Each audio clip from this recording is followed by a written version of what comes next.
صحرا ہو دریا یا پروت برستا نہیں دیکھ کر ابر رحمت بدوں پر بھی برسا دے برسانے والے بدوں پر بھی برسا دے برسانے والے سواری سے اپنی تو جس دم اترنا مدینے کے زائر ذرا تو سنبھلنا یہاں تھا میرے مصطفیٰ کا گزرنا حرم کی زمین اور قدم رکھ کے چلنا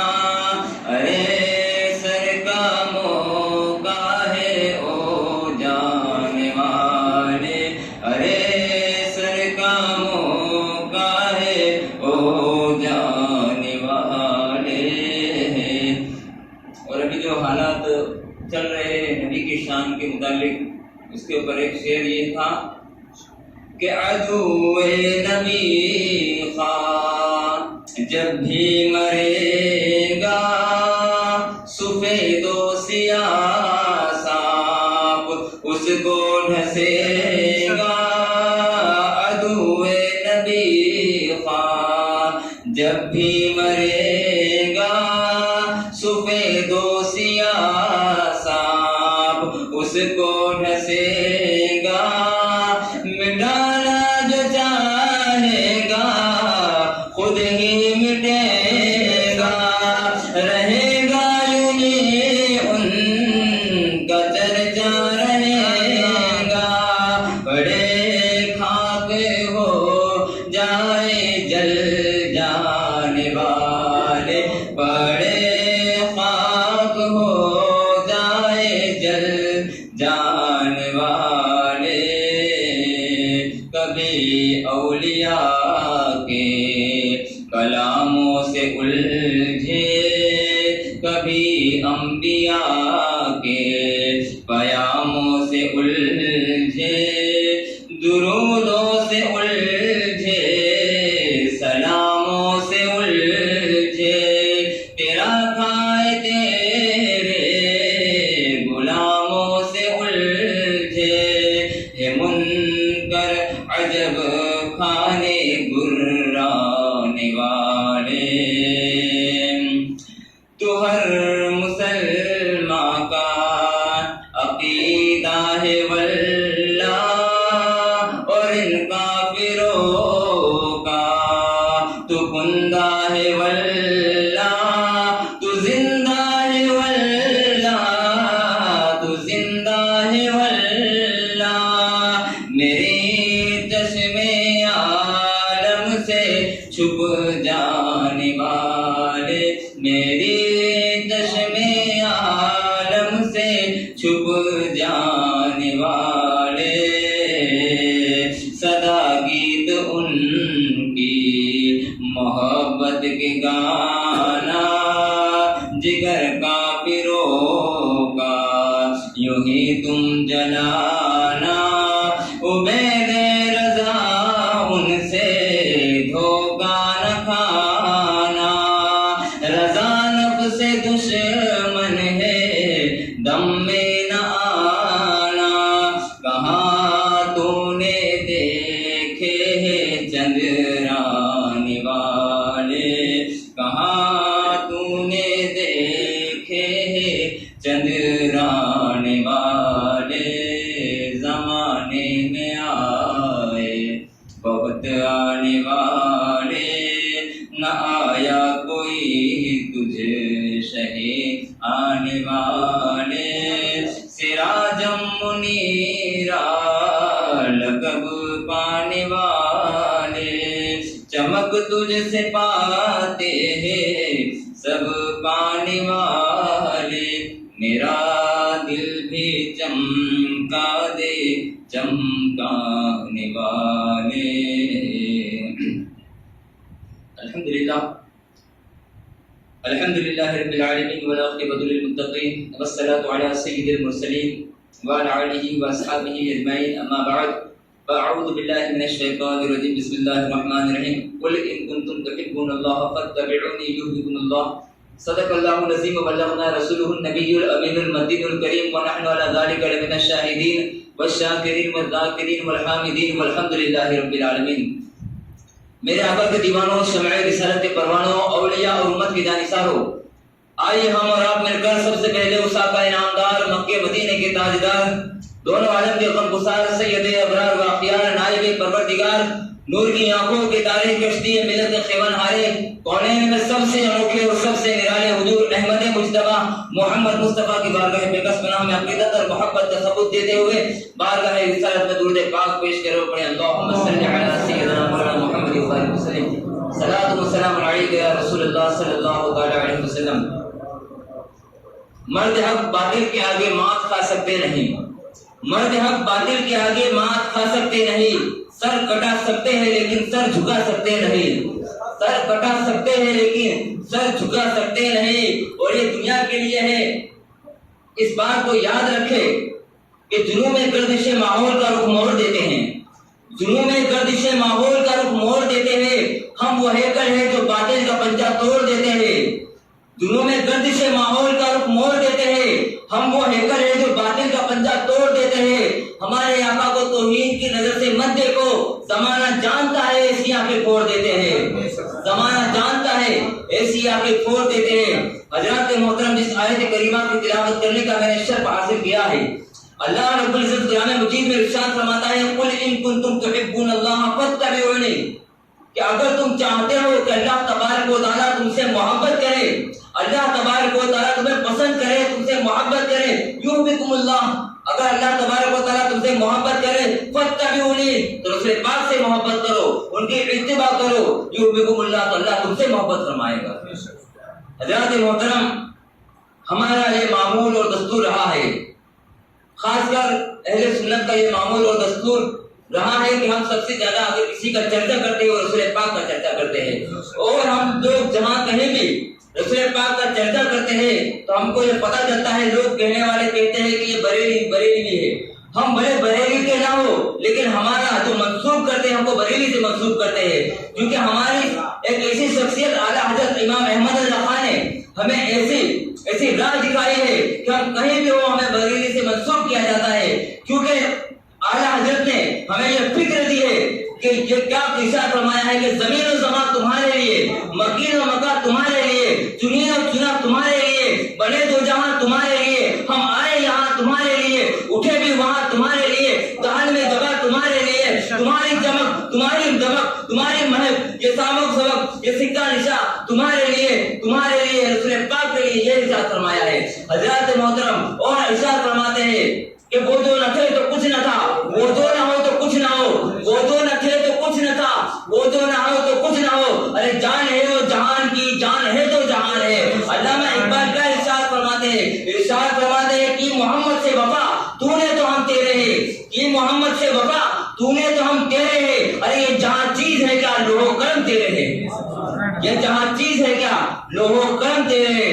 حضرات محترم، صحابہ کرام کا اگر کردار دیکھے اور ان کی ہم زندگی کو پڑھے تو ہمیں یہ پتہ چلے گا کہ ساری زندگی صحابہ کرام نے اگر گزاری ہے وہ ناموس رسالت کی حفاظت کے لیے گزاری ہے۔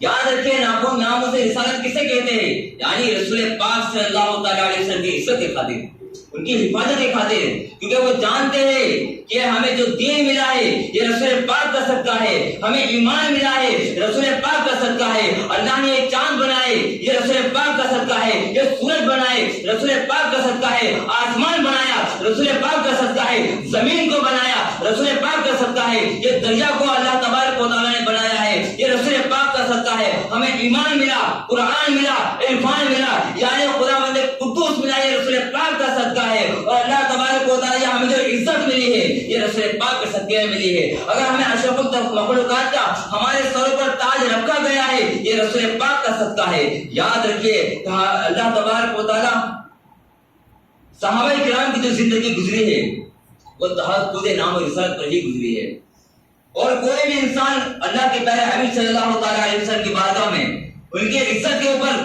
کوئی انگلی اٹھائے تو مسلمان کو یہ برداشت ہو سکتا ہے کہ ان کی جان چلی جائے. مسلمان کو یہ ہو سکتا ہے کہ کوئی مسلمان کو گالی دے, مسلمان کو یہ ہو سکتا ہے کہ کوئی ان کی عزت کے بارے میں کچھ اور الٹا سیدھا کہہ دے, لیکن مسلمان کبھی یہ برداشت نہیں کرے گا کہ رسول پاک صلی اللہ تعالی علیہ وسلم کے بارے میں کوئی الٹا سیدھا کہہ دے. اور یاد رکھیے صحابہ کرام کا کردار کیا رہا. ایک قاصد جنگ بدر کے موقع پر آقا علیہ الصلوۃ والسلام کی بارگاہ میں آتا ہے, اور عرب کا یہ دستور رہا کرتا تھا کہ جب بھی بات کیا کرتے تھے داڑھی کو پکڑ کر بات کیا کرتے تھے, داڑھی کو ہاتھ لگایا کرتے تھے. صحابہ کرام کا ضرورت موجود ہے, صحابہ کرام وہاں پر موجود ہے کہ ایک قاصد آتا ہے اور آقا علیہ الصلوۃ والسلام سے گفتگو کرنے لگتا ہے, بات کرنے لگتا ہے. بات کرتے کرتے وہ جیسے ہی آقا علیہ الصلوۃ والسلام کے داڑھی مبارک کی طرف اپنا ہاتھ بڑھاتا ہے, ابو بکر صدیق کھڑے ہو جاتے ہیں, اس کا ہاتھ پکڑتے ہیں اور جھٹک دیتے ہیں. وہ کہنے لگتا ہے کہ یہ کیا کر رہے ہو؟ کہا کہ نہیں, رسول پاک صلی اللہ تعالی علیہ وسلم سے دور ہو کر بات کرو.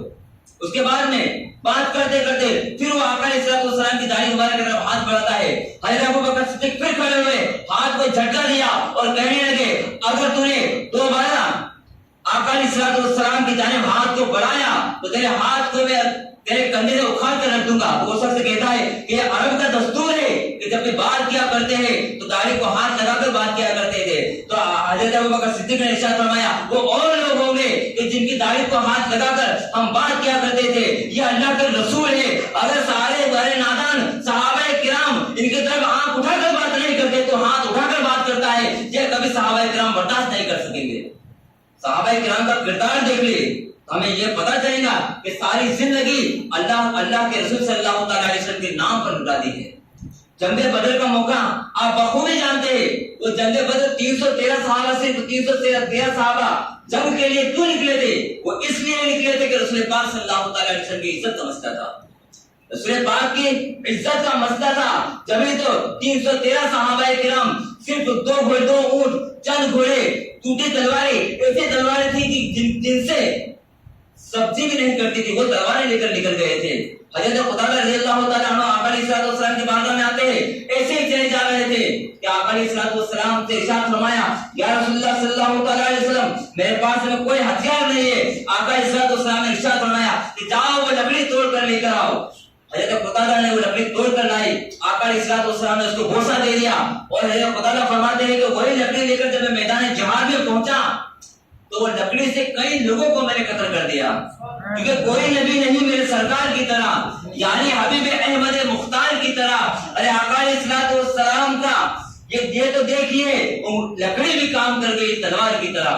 حضرات محترم, آقا علیہ الصلوۃ والسلام ساری زندگی صحابہ کرام نے ناموں سے رسالت پر اپنی زندگی کو فنا کر دیا ہے, اور ہمیں بھی چاہیے ہمارے لیے عزت.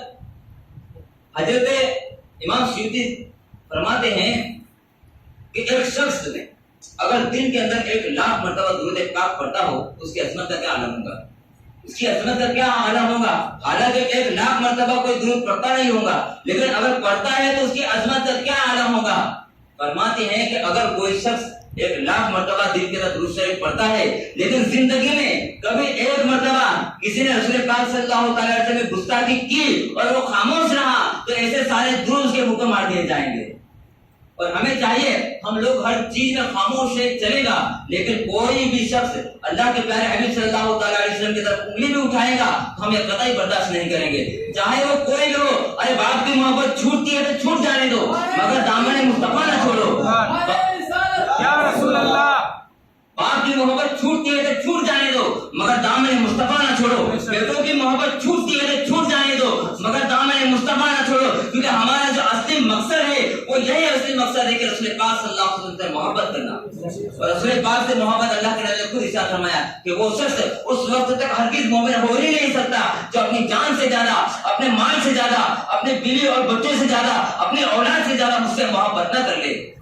اگر ہم لوگ یہ سوچیں گے ہمارے ذہن کے اندر یہ باتیں بھی آتی ہوں گی, اور کچھ لوگ ہمارے ذہن کے اندر یہ باتیں بھی کرتے ہیں کہ ماحول کا کیا ہوگا, ہمارا ماحول کیا ہوگا. اللہ کے نبی صلی اللہ تعالی علیہ وسلم کی ذات کے اوپر اگر کوئی حملہ کرے اور اگر ہم ماحول کا سوچے ارے ہمیں یہ عزت ملی ہے تو رسول پاک کے صدقے ملی ہے, ارے ہمیں جان ملی ہے رسول پاک کا صدقہ سکتا ہے. اگر کوئی یہ سوچتا ہے کہ ہمارے ماحول کا کیا ہوگا، ارے تو اگر ہم لوگ ناموس رسالت پر آواز نہیں اٹھا سکتے تو جان لیجیے ہماری عزت پامال ہونے والی ہے. کیونکہ ہمیں عزت جو ملی ہے وہ رسول پاک کر سکتا ہے. اگر ہماری جان کی اگر حفاظت ہو رہی ہے، اللہ تبارک و تعالیٰ ہماری جان کی حفاظت کر رہا ہے اور رسول پاک کے صدقے میں تم ناموس رسالت کا تحفظ کرو، اللہ تبارک و تعالیٰ ہمارے گھر و بار کا حفاظت فرمائے گا. ہمیں یقین ہونا چاہیے، کیونکہ یقین والے کہاں سے چلے کہاں پہنچے. جو اہل شک ہے اگر میں مگر میں رہتے ہیں، جو اہل شک ہے وہ شک کرتے ہیں کہ میں ایسا کروں گا تو ایسا ہو جائے گا، ویسا کروں گا تو ویسا ہو جائے گا. ارے کیا ایسا ہو جائے گا، کیا ویسا ہو جائے گا. ارے آقا علیہ الصلوۃ والسلام کی بات ہو، اگر بات کے گرے بان کے اوپر میں ہاتھ ڈالنا پڑے تو ڈال لینا. کیوں؟ کیونکہ ہمیں جو زندگی ملی ہے رسول پاک کر سکتا ہے. جنگ بدر میں ہی دیکھ لیجیے صحابہ کا کردار ہے. یہ میں نہیں کہہ رہا ہوں، یہ صحابہ کرام کا کردار ہے. جنگ بدر کے اندر 313 لوگ صرف. سامنے کون تھا؟ سامنے خود رسول پاک جو ابو جہل کون تھا؟ رسول پاک کے چاچا ہی تھے، چاچا تھا. اور حضرت کوئی ماموں تھا، کوئی بھانجے تھے، کوئی بیٹا تھا. بیٹے اور بھانجے سب اپنوں ہی سے تو جنگ کی تھی. تو ہم لوگ خاموش کیوں رہے؟ ہم لوگوں کو آواز اٹھانی چاہیے. اگر کوئی بھی رسول پاک صلی اللہ تعالیٰ علیہ وسلم کی شان کے اندر گستاخی کرتا ہے تو ہمیں اسے منہ توڑ جواب دینا چاہیے. اگر ہمارے بارے میں کوئی ذاتی مسئلہ ہو تو ہمیں معاف کر دینا چاہیے. ہم معاف کر سکتے ہیں اگر ہم کو صبر کرنے کا اللہ تبارک و تعالیٰ اجر عطا فرمائے گا. اگر ہم لوگ کوئی اور مسئلے کے اندر معاف کرتے چلے جائیں گے اللہ تبارک و تعالیٰ اجر عطا فرمائے گا. لیکن اگر کوئی رسول پاک صلی اللہ تعالیٰ علیہ وسلم کی عزت کو اٹھائے اور ہم خاموش رہے، ہمارے سارے اعمال برباد کر دیے جائیں گے اور ہم پر ایسا ماحول طاری ہو جائے گا کہ جیسے ہم لوگ برباد اور تباہ ہو جائیں گے. کیونکہ دنیا ہی بنی ہے رسول پاک کے صدقے میں بنی ہے اور آخرت بھی بنے گی رسول پاک کے صدقے میں بنے گی. اسی لیے تو اعلیٰ حضرت ارشاد فرماتے ہیں فقط اتنا سبب ہے انہیں افعال وصل میں شرکا کہ ان کی شان محبوبی دکھائی جانے والی ہے. ہمیں رسول پاک صلی اللہ تعالیٰ علیہ وسلم کی ناموس رسالت کے ایسا پہرا دینا چاہیے. اور ایک اور بات کہ ہم لوگوں کو علم سیکھنا چاہیے. آپ لوگ بغور جانتے ہیں اور دیکھ رہے ہیں کہ ماحول کیا چل رہا ہے. ہمیں پتہ ہی نہیں رسول پاک صلی اللہ تعالیٰ علیہ وسلم کے بارے میں. ہم کیا جانتے ہیں رسول پاک کے بارے میں؟ کوئی پوچھ لے تو ہم بتا نہیں سکتے. ہم یہ صرف اتنا جانتے ہیں کہ ہم اللہ کے رسول صلی اللہ تعالیٰ علیہ وسلم ہے، وہ ہمارے آقا ہے، ہمارے مولا ہے. لیکن ان کی زندگی کو تو پڑھو تو ہمیں پتہ چلے گا. صحابہ کرام کی زندگی کو تو پڑھو تو ہمیں پتہ چلے گا کہ کس طریقے سے کیسے رسول پاک صلی اللہ علیہ وسلم نے اپنی زندگی گزارا ہے. صحابہ کرام نے کیسے تحفظ نام رسالت کے اوپر پہرا دیا ہے، ہمیں پتہ چلے گا. اور ہمیں یاد رکھیے جنگ بدر کا ہمیں موقع ہوا تھا، اس وقت صرف 313 اس میں سے چھوٹے چھوٹے بچے حضرت معاذ اور معاویہ رضی اللہ عنہ صرف 15 سال کے تھے. وہ تلوار لے کر پہنچ جاتے رسول پاک صلی اللہ علیہ وسلم کی بارگاہ میں اور ارشاد فرماتے ہیں یا رسول اللہ ہمیں اجازت دیجیے کہ ہم جنگ کریں، ہمیں اجازت دیجیے کہ ہم جنگ کریں. آپ علیہ السلام فرماتے ہیں کہ نہیں، تم پر جہاد فرض نہیں ہے، تم مت کرو. لیکن اصرار کرتے ہیں اور کہتے ہیں اور رونے لگتے ہیں. اور آپ علیہ السلام کسی کا رونا کیسا دیکھ سکتے تھے؟ فرمایا جاؤ صف میں جا کر کھڑے ہو جاؤ. سب لگے ہوئے تھے، آپ کندھے سے کندھا ملا لو. اور آپ علیہ السلام نے ارشاد فرمایا وہ جا کر کھڑے ہوتے ہیں تو ان کے کندھا بہت نیچے آتا ہے، تو پتھر لاتے ہیں دو بڑے بڑے اور پتھروں پر کھڑے ہو جاتے ہیں اور صحابہ کرام کے کندھوں سے کندھا ملاتے ہیں. اس کے بعد میں ارشاد فرماتے ہیں صحابی سے پوچھتے ہیں اے صحابہ ابو جہل کون ہے؟ یاد رکھیے جذبہ دیکھیے، جذبہ ایمانی دیکھیے. چھوٹے چھوٹے بچے ہیں لیکن پوچھتے ہیں کہ ابو جہل کون ہے. انہیں یہ بھی پتا نہیں کہ ابو جہل کون ہے، پھر بھی پوچھتے ہیں کہ ابو جہل کون ہے. تو صحابہ ارشاد فرماتے ہیں کہ تمہیں کیوں؟ تو کہتے ہیں کہ میں نے سنا ہے کہ وہ رسول پاک صلی اللہ علیہ وسلم گالیاں دیتا ہے، ہم اس کو قتل کرنا چاہتے ہیں. اتنا سنا تھا کہ اچانک سے ابو جہل گھوڑے پر وہاں سے نکلتا ہے. وہ صحابی بتاتے ہیں کہ وہ ابو جہل ہے. اتنا کہنا تھا وہ دونوں چھوٹے چھوٹے بچے اس پر حملہ آور ہو جاتے ہیں. ایک لڑکا اس کے گھوڑے کی ٹانگ پر مارتا ہے، گھوڑا گرتا ہے اور ابو جہل بھی گرتا ہے. دونوں بچوں نے ابو جہل کے اوپر حملہ کر دیا، اس کی گردن کو الگ کر دیا، اس کی گردن کو الگ کر دیا. جب یہ کافروں نے دیکھا تو ایک کافر آتا ہے اور چھوٹے سے بچے کے ہاتھ پر مارتا ہے، جس سے اس کا ہاتھ الگ ہو جاتا ہے اور چمڑی پر لٹکنے لگتا ہے. چمڑی پر لٹکنے لگتا ہے. لٹکنے کے بعد پھر سے وہ جو چھوٹے چھوٹے بچے تھے وہ اپنی تلوار کو دوسرے ہاتھ میں لیتے ہیں اور جنگ کے اندر نکل جاتے ہیں. جنگ میں نکل جاتے ہیں تو بار بار جب ان کا کٹا ہوا ہاتھ نہ بیچ میں آنے لگتا ہے تو صحابہ کرام فرماتے ہیں کہ ہم نے وہ منظر بھی دیکھا ان بچوں کے ساتھ میں کہ انہوں نے اپنے ہاتھ کو پاؤں کے نیچے دبایا اور کان سے کھینچ لیا اور یہ کہتے ہوئے بھی سنا کہ جو اللہ کے نبی صلی اللہ تعالی علیہ وسلم کے اور ناموس رسالت کے تحفظ کے اندر اگر آئے تو ہمیں ایسا ہاتھ بھی گوارا نہیں. انہوں نے اپنے ہاتھ کو نکال کر پھینکا اور شہادت کا جام پی لیا. یہ جذبہ ہمیں ہونا چاہیے. اور جذبہ آتا کہاں سے؟ یاد رکھے جذبہ آتا کہاں سے؟ کیونکہ ان کی ماؤں نے انہیں دودھ پلایا ہے تو قرآن کی آیتیں پڑھ پڑھ کے دودھ پلایا ہے. انہوں نے تاریخیں پڑھی ہے اور انہوں نے صحابہ کرام کو دیکھا ہے. ہمیں بھی چاہیے کہ ہم صحابہ کرام کے کردار کو پڑھیں تاکہ ہمارے اندر بھی وہ جذبہ آئے, ہمارے اندر سے وہ کچھ دلی نکل جائے اور ہم آقا علیہ السلام کی بارگاہ میں اگر کوئی گستاخی کرے تو اس کے گلا کاٹنے کے لیے ہم تیار رہے. یہ بات یاد رکھے, چاہے کوئی بھی ہو, اگر ہم لوگ آقا علیہ السلام کی بے عزتی اگر سہن کر لیں گے تو ہم سے بڑا مشکل کون ہو سکتا ہے. اور یہ بات یاد رکھیے کہ اللہ نے خود ارشاد فرمایا قل ان کنتم تحبون اللہ فاتبعونی یحببکم اللہ. اگر تم چاہتے ہو کہ اللہ تم سے محبت کرے تم رسول پاک سے محبت کرو, ان کی اتباع کرو تو اللہ تبارک و تعالیٰ تم سے محبت فرمائے گا. تو اللہ کی بارگاہ میں دعا ہے کہ اللہ تبارک و تعالیٰ ہم سب کو ایسا ایمانی جذبہ عطا فرمائے. اور اللہ تبارک و تعالیٰ کی بارگاہ میں دعا ہے کہ اللہ تبارک و تعالیٰ ہم سب کو کردار صحابہ کرام اور کردار رسول پاک صلی اللہ تعالیٰ علیہ وسلم اپنانے کی توفیق اور رفیق عطا فرمائے. کیونکہ ہم مسلمان ہیں, مسلمان ہمیشہ امن چاہتا ہے, ہر بات میں امن چاہیں گا, لیکن رسول پاک کی باری آئیں گے تو ایسے امن کا کیا فائدہ جس سے ہمارا امن درہم برہم ہو جائے. تو اللہ کی بارگاہ میں دعا ہے کہ جب بھی ایسا کوئی مسئلہ ہو تو آپ آواز اٹھائے, بالکل اٹھائے. اس وقت یہ نہ سوچے کہ ہماری بیوی ہے, ہمارے بچے ہیں. صحابہ کرام کا کردار پڑھ لینا تو ہم کو پتہ چلے گا کہ صحابہ کرام ناموس سے سر پر کیا کرتے تھے. تو اللہ کی بارگاہ میں دعا ہے کہ اللہ تبارک و تعالیٰ ہمارے دلوں کے اندر بھی وہ ایمانی جذبہ عطا فرمائے. اللہ کی بارگاہ میں دعا ہے کہ مولا کائنات میرے کہنے میں اور آپ کو سننے میں اگر کسی قسم کی لفظی اور خطا ہو گئی مولا تو اپنے فضل و کرم سے معاف عطا فرمائے. وما علینا الا البلاغ. السلام علیکم.